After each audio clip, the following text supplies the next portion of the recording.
Assalamualaikum warahmatullahi wabarakatuh dan selamat pagi semua. Okey, hari ni macam biasa kita ada kelas KBS pembuatan roti. Okey, hari ni sebelum ni cikgu dah masuk dah tajuk apa keselamatan makanan kan, pasal OSHA dan sebagainya. Jadi hari ini kita masuk tajuk baru, iaitu masih lagi mengenai pasti keperluan penyediaan bahan, tapi lebih pada pengenalan pada bahan dan sebagainya. Okey, sebelum tu kamu tengok dulu kamu punya kertas penerangan. Kertas penerangan yang ni, yang warna putih ni, tajuk dia tulis ni. Dia ada macam highlight yang nombor 2 ni kan.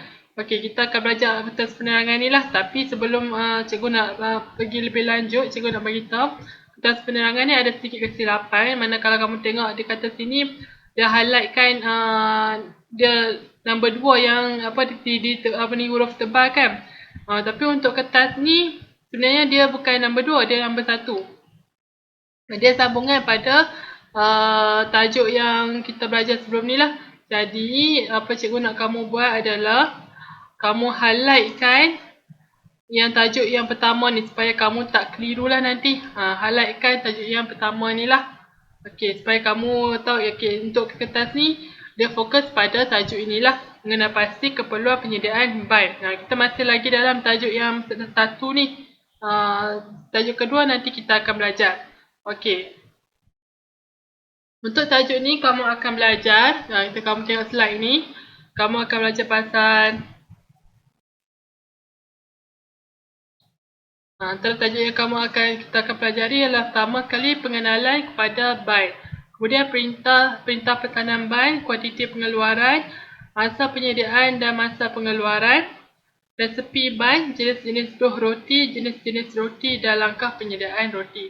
Okey, mungkin kamu agak macam tertanya kan, apa beza, kenapa sejak ada kalau cikgu pakai bahan, kenapa kadang-kadang cikgu pakai roti kan. Sebenarnya benda tu benda yang sama saja, bahan dan roti ni.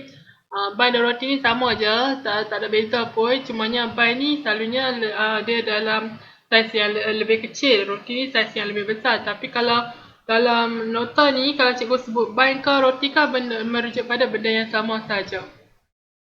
Okey, pengenalan pada bahan. Bahan biasanya roti kecil yang manis. Macam cikgu kata tadi, bahan ni selalunya dia saiznya lebih kecil.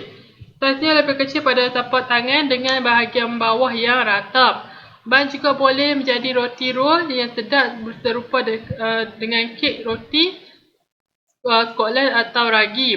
Bahan juga boleh merujuk pada jenis kuih berbentuk bola dan berinti kurus, pendek dan bulat atau datang dalam pelbagai bentuk dan saiz.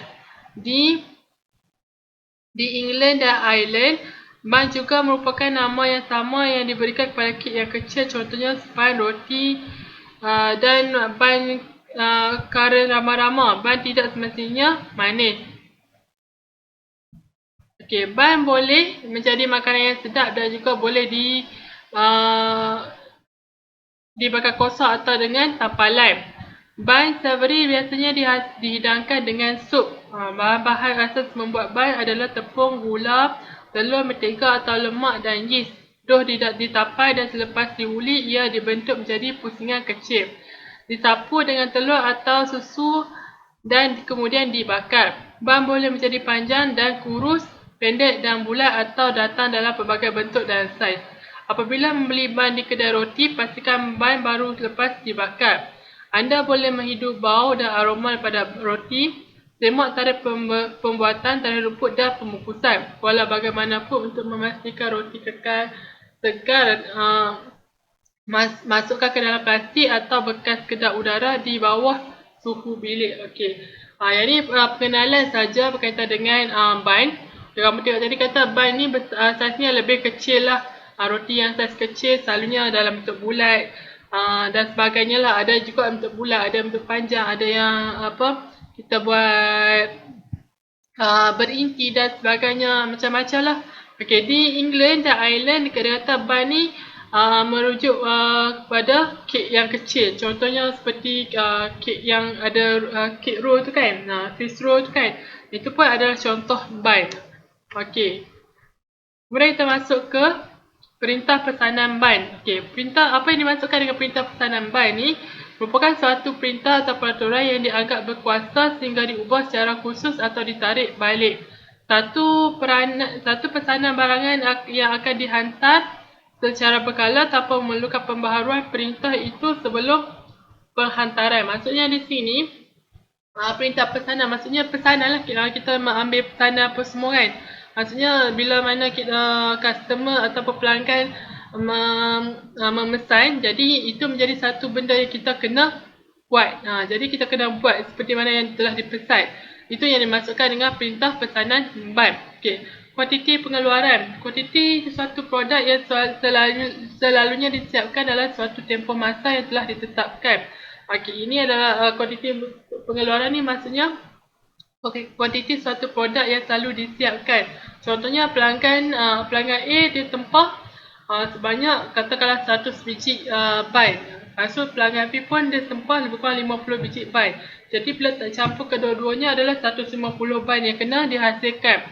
Itu adalah kuantiti yang kita perlu hasilkan dan pengeluaran pun kena ikut permintaan lah, pesanan yang telah dibuat. Masa penyediaan dan masa pengeluaran. Tempoh merupakan tempoh masa antara produk siap atau dihasilkan dan diterima oleh pelanggan item tersebut. Ini bermaksud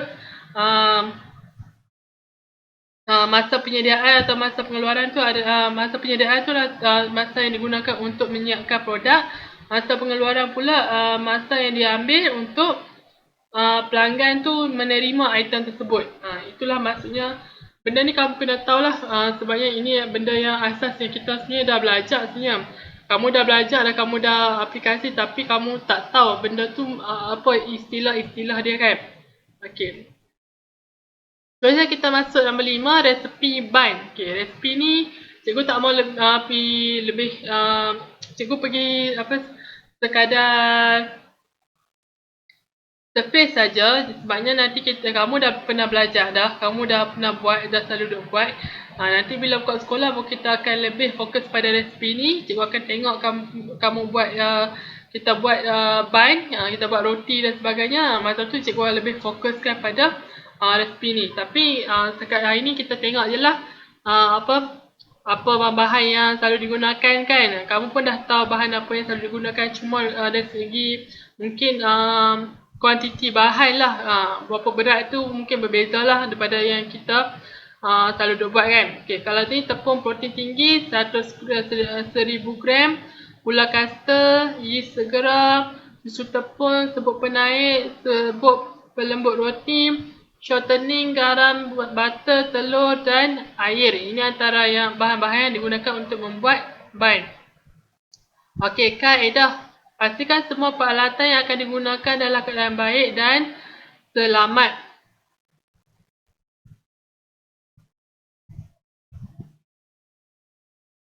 Okey, kemudian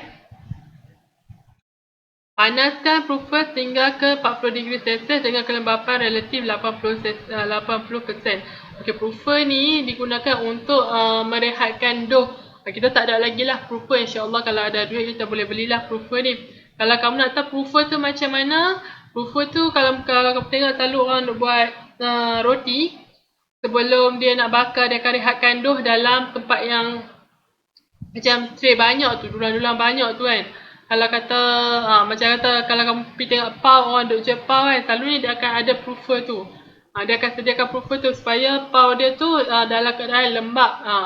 Ataupun kalau lepas dah dibakar, kita buat dalam proofer tu, dia tahan panas. Tahan panas, dia boleh mengekalkan kepanasan, kelembapan bahan roti kita lah. Okay, pastikan bahan-bahan dalam keadaan baik. Maksud bahan-bahan yang digunakan sama mengikut resepi.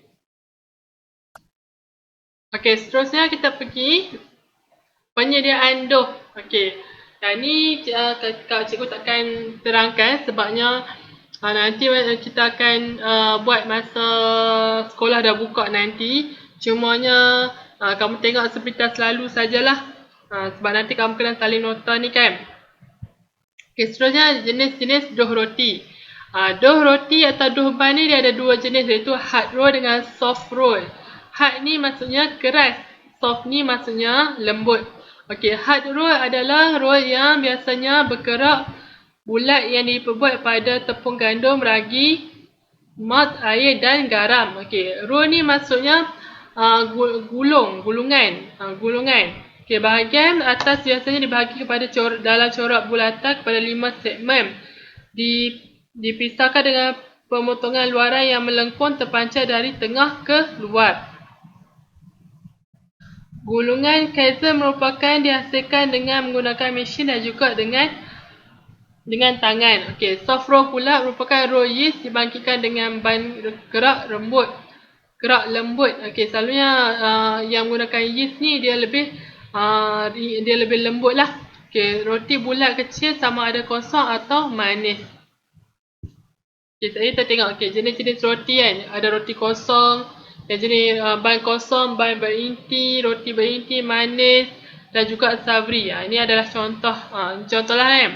Yang ni roti kosong. Maksudnya ini berinti. Yang ni manis sebab atasnya tu ada gula. Yang ni savory. Dia ada bawang dan sebagainya, inti savory lah. Okey, langkah penyediaan roti. Okey, maksud langkah penyediaan roti ni adalah satu kaedah pengurusan aliran kerja tradisional yang biasanya merujuk kepada penghasilan berpusat, memberi tumpuan kepada kecekapan dan kawalan. Manakala pendekatan kepuasan memberi fokus utama kepada komitmen, keadaan kepuasan dan disempurnakan tepat pada masanya. Okey, kenapa perlu ada langkah penyediaan roti? Perlu ada catat alih kerja untuk kita buat roti kan. Pada kita nak sediakan bahan sampailah kita buat penghantaran atau bagi dekat pelanggan dan sebagainya. Jual dekat pelanggan dan sebagainya. Pentingnya langkah ini adalah memastikan segala kelancaran proses membuat roti. Tak ada itu tinggal dan sebagainya kan. Lepas tu kita boleh lebih fokus pada kepuasan pelanggan lah. Okay, tujuannya adalah penyediaan aliran kerja disarankan untuk meningkatkan kepuasan pelanggan. Saya juga kata tadi lah, untuk meningkatkan kepuasan pelanggan. Telah dinyatakan bahawa banyak masalah yang melanda organisasi berkaitan dengan aliran kerja berterusan yang tidak lengkap. Maksudnya, bila mana tak ada aliran kerja ni boleh menyebabkan kerja kita tu terganggu ataupun kerja kita tu bermasalah. Mungkin dari segi kuantiti roti yang dipesan tu tak cukup ataupun kualiti tidak mencapai tahap yang kita nak, sebabnya kita tak ada satu proses kerja yang sistematik.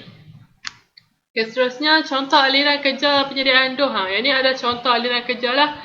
Pertama sekali kita buat dough, maksudnya kita sediakan bahan, buat dough dan sebagainya. Lepas tu rehatkan dough, sediakan topping, sejukkan, periksa, sediakan topping. Lepas sediakan topping, bakar dulu, periksa kualiti. Maksudnya dah habis, dah lepas kita bakar, mesti kita tengok kan sama ada roti kita tu jadi ke atau tidak, gebu ke tidak, ataupun sama ada roti kita tu mencapai kualiti yang kita nak ataupun tidak. Kalau tidak mencapai, maksudnya kita tak boleh nak pasarkan roti tersebut kepada pelanggan. Kita kena buat lain. Kemudian sejukkan. Lepas dah kita bakar dan kita periksa okey, kata roti ini memenuhi syarat, kita sejukkan. Kemudian kita bungkus dan barulah kali kita hantar. Okey, dekat tu saja untuk tajuk ni. Okey, untuk tajuk ni cikgu nak kamu buat nota yang cikgu seperti mana yang cikgu bagi ni lah. Slide yang cikgu bagi ni. Kamu hanya salin saja dalam buku KBS kamu tu kan. KBS pembuatan roti tu kamu salin. Okey, salin semua. Tak ada, jangan tinggal satu pun. Gambar tak payah salin, gambar tak payah lukis dan sebagainya. Okey, yang tu saja untuk kamu punya tugasan lah dalam minggu ni. Okey, dah bila dah siap, minta tolong hantar gambar kata kamu dah siap buat. Okey, sekian saja kita punya kelas hari ni. Harap semua faham. Kalau ada apa-apa boleh tanya cikgu. Bahan ni kita akan buat lepas saja buka sekolah, insya-Allah. Kalau tak ada apa-apa, kalau sekolah dibuka seperti biasa, kita akan buatlah amali bahan. Kalau tak ada apa-apa, cikgu sudahi cikgu punya kelas ni dengan wabillahi taufiq wa hidayah. Wassalamualaikum warahmatullahi wabarakatuh.